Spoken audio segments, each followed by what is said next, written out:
April 2, 2010, the Tesoro Refinery in Anacortes, Washington. A nearly 40-year-old heat exchanger violently ruptures, causing an explosion and fire that kills 7 workers, the largest loss of life at a U.S. refinery since 2005. The Chemical Safety Board launched an investigation and determined that the heat exchanger catastrophically failed due to long-term damage from what is known as high-temperature hydrogen attack. The Tesoro Refinery in Anacortes is an 800-acre facility located approximately 70 miles northwest of Seattle. The refinery produces a variety of products, including gasoline, diesel, jet fuel, and asphalt.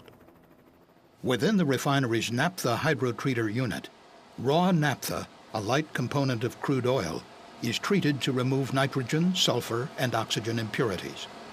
Before entering the unit's reactor, the raw naphtha and hydrogen are preheated inside pressure vessels called heat exchangers. The unit contains 2 banks of 3 heat exchangers supported by a 3-level steel structure. Each heat exchanger consists of a bundle of tubes inside a steel shell. Hot fluid exiting the reactor flows through the heat exchanger shell, while cool fluid headed for the reactor flows inside the tubes. Heat is exchanged through the walls of the tubes. Every 6 months, the heat exchangers are taken offline to be cleaned because of fouling, a common occurrence when operating heat exchangers in this type of service. As the raw naphtha is heated, a scale-like material forms and deposits onto the inside of the tubes, hindering the transfer of heat in the exchangers.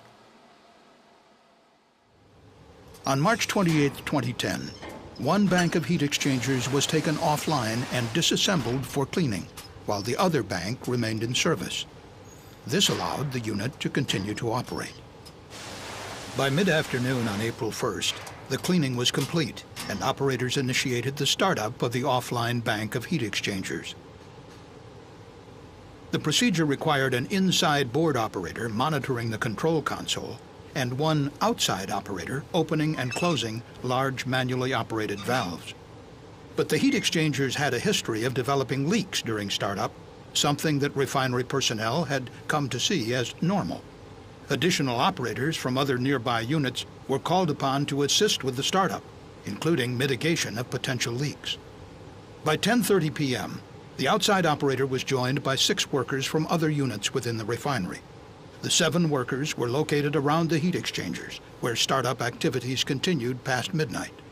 But unknown to the workers, the steel shells of the middle vessels in both banks of heat exchangers had been severely weakened due to cracking caused by high-temperature hydrogen attack. This occurs when tiny hydrogen atoms diffuse into steel at a high temperature, then react with carbon in the steel to form methane gas. The larger methane molecules, unable to diffuse out of the steel, accumulate, stressing the steel and over time causing fissures. In both of the middle heat exchangers, the fissures grew and connected to form large internal cracks. One such crack was 48 inches long and extended more than 1/3 of the way through the vessel's 1-inch thick shell.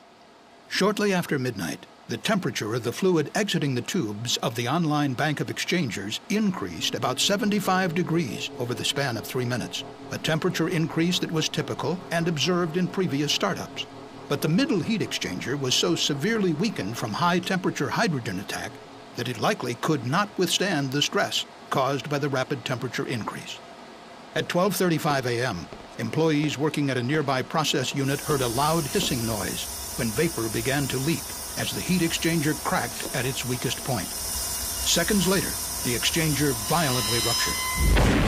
Hot hydrogen and naphtha vapor rapidly vented from the exchanger and spontaneously ignited upon contact with air, resulting in a massive fire that consumed the heat exchanger structure.